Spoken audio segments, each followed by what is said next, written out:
You one of my favorite of all times. I got a small list, and you at the top. My mama will tell you that. I think she tell you that every time. You know your mama, my homegirl. You already know what's up with that. So. you know what I'm saying? That's grown folk business right there. That's my G right there. Can I ask you a question? What's the best weed that what's the best weed you ever smoked, and what's the best weed you smoking right now? The best weed I ever smoked, it came out in like 1992, and it was called the Orange, right? It was orange like a. It was soft. Shit broke up real nice. A lot from the East Coast had a chance to get their hands on it, and they could test to it. Like Premier was one of them, Biggie was one of them. It was a couple of more that got their hands on it and knew what it was. But right now, the best weed I'm smoking on right now is from the Bay Area. It's that Hubba Bubba Kush from my main man Band-Aid. You dig? All right, we got to get Band-Aid on the line. You've been talking about that for a lot lately. Who is Band-Aid? I brought that to Harlem when me and Dave E shot our video in Harlem. I brought some bubble gum out there and turned Harlem out for a minute. Oh man, I know you did. We love to smoke out here. I know you turned them out. Man, y'all got a hell of a fish spot out there. I don't know the name, but it was the bomb. Nigga walk up in there. What? Yeah, what's the name of it? Or the lighthouse. El Puerto. El Puerto, you motherfucking right. That's the name of it. My God. El Puerto. Hey, S, I don't even know the name of that spot. We just say, I'm going to Let me say this before I get too deep into this conversation. I ain't trying to blow y'all. I'm just thankful for platforms like this where you can look around and see all kind of people showing love. Because right now, the world is actually on a platform where we showing love and it ain't no hate. So I commend y'all for doing what y'all doing. I'm on this. Hey, Snoop, what up, cuz? What's happening, guy? Snoop, I got so much trouble with your first album cover, you know what I'm saying? But I appreciate you. Oh, yeah. Well, you know, me and Joe Cool gonna NFT that one, the next run. I got an NFT out right now, but that's the one we finna drop on the next one. But I got one out right now as we speak, and that motherfucker doing very well. Hey, dog, I seen you dressed up as Cuz Lightyear, man. Man, that was for my grandbaby game. You know me when it comes to my grandkids. Hey, when it comes to my grandkids game, it ain't much I won't do, cuz. You know what I'm talking about? I got you. I love you. You know. Damn, it's dope. Now we got my bro Chuck back. We got Snoop in the building, Capo's in the building, Alex is in the building, Lowe's in the building, Nikki, MJ, Lubu, John. Man, it's some good energy up in here right now, man. I shout out everybody that's tapped in today, man. We just having a good conversation talking about New York legalization and New Jersey legalization, big East Coast cannabis, and the future of it. That's what I wanted to talk about most of the day. You know what's crazy? The state of New York, they hit me up cuz on some G. It was like, Snoop Dogg, we want to use your picture for the release of the marijuana going legal in New York. We want to put it on the side of Times Square. I said, well, check it out. When I come back to New York, you all fall them little weed cases and nigga me behind no weed. Nigga, y'all can use my face. So if you in New York right now, you see my face on the wall, know that we done struck a deal. Nice. There you go. They should give you a license. They should give you a license for the use of your likeness as well. I just want the license and that's all. So speaking of license, I'm under the impression that there's going to be like a 2-tier level licensing program. Does anybody know anything about that and how that's going to work and who they're going to try to limit? Well, I was trying to get my guy Leo up here to get some answers, but I guess he's busy. John, do you have any of that insight or on that? So it's still early days for a lot. Sure, there will be equity licenses, so there will definitely be at least a second tier. But as we've seen with all these other states, there's so many multi-state operators who just have so much money to spend on like lawyers and trying to get these licenses that like. Hey, John, let me cut you off real quick. Before we get too deep, it's the same game again, dog. You got to get in early because they will cut us out.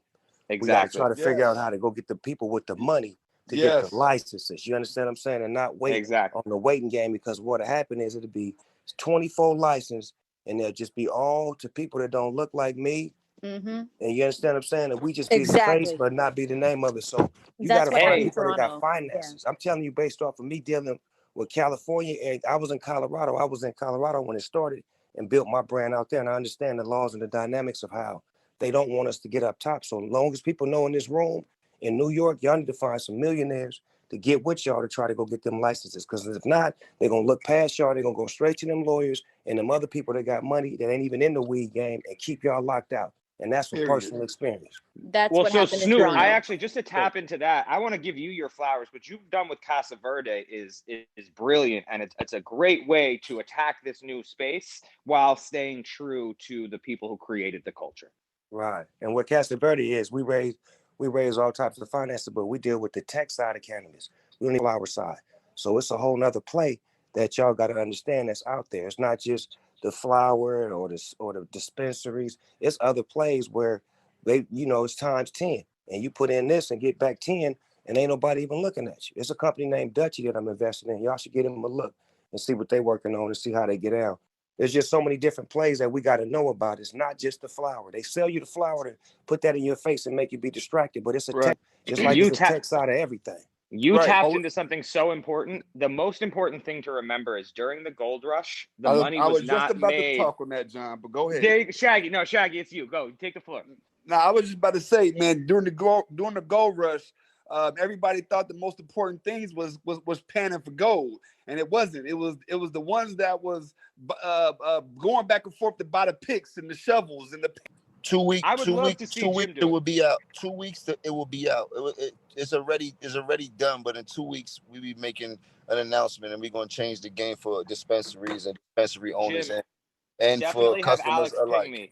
Definitely have Alex ping me when that goes out, because High Times definitely wants to cover that. And everybody in here, if y'all not up on Casa Verdes, please get in where you fit in and come look us up, man, because it's another side of the game that I've been exposed to, and I'm trying to really help people get an understanding on what's happening. It's just like they created that silicone shit, and we didn't know nothing about it in the beginning, and we was just behind, and all of a sudden, people like Nas and myself and basketball players start getting people to front us money and put our name next to companies that made hundreds and hundreds of millions. It's the same play in the cannabis game, y'all. Do not look. Absolutely. I have to agree. And guys, don't forget the thing about the social equity part. It's they talk about how cool it is, all this social equity, but people don't realize that it's millions and millions and millions of dollars that most people don't have. Even if they get the social equity licenses, they need to partner up. They need to find the money anyway. And most of the time they get taken advantage of. So what we want to eventually, once Saucy is at a point where it could do that, because we're still we're the Davids fighting against the Goliaths ourselves right now in this industry. We're fighting against companies that raised hundreds of millions of dollars. But when we get to a point, and we know we'll get there eventually, our goal is to start a fund for social equity and really give the money to the people so they can actually use these licenses, because what they're doing is dangling a carrot in front of them, because in reality you can give everyone these social equity licenses, but they don't have the money to build out these facilities. They don't have the money to build out the dispensaries. It's basically, like I said, dangling a carrot in front of them, and it's not also fair. the know-how. They expect. Sorry, John. No, I was please. just going to say, to add to what Alex is saying, just so people can have a better idea, it's estimated at $4.2 billion. That's what they're estimating the market in New York to be. So, and keep in mind, this is Cherie, and every time I'm on one of these stages, I just would really love to reset the conversation around social equity, because we can do it and we can raise the money. We've done it here in Los Angeles. We've created licenses. People have raised their own money in the same ways that other people can. It is not rocket science. It's not rocket science understanding the rules that are in the form of an 8th grade language. We've launched multiple licenses. We're continuing to do it with people who are social equity, formerly incarcerated. We have our Go Verde strategy to launch brands across the state of California. We're in multiple stores. We're getting in more stores. Please believe you can do it. It does not cost millions and millions of dollars to do that. It's about phasing, and it's about having relationships. You'd be surprised how much we can have relationships with real estate. And a lot of that fundraising, 99.9% of cannabis is non-cannabis. It's about real estate, insurance. It's about having money for TI. we can raise the money. We've raised money for licenses here in Los Angeles, and we can do it across the country. Don't start with that narrative. You absolutely can do it. Let's start with the real estate. Let's start with investors who understand basic business and empower retailers, social equity retailers, and empower the cultivators. We're doing it in Detroit now. We can do this. Start there and move forward. Well, so Sherry, you tapped into something that's very important that I think like is often underestimated with this thing, is the importance of locking arms and finding people who are good at things that you're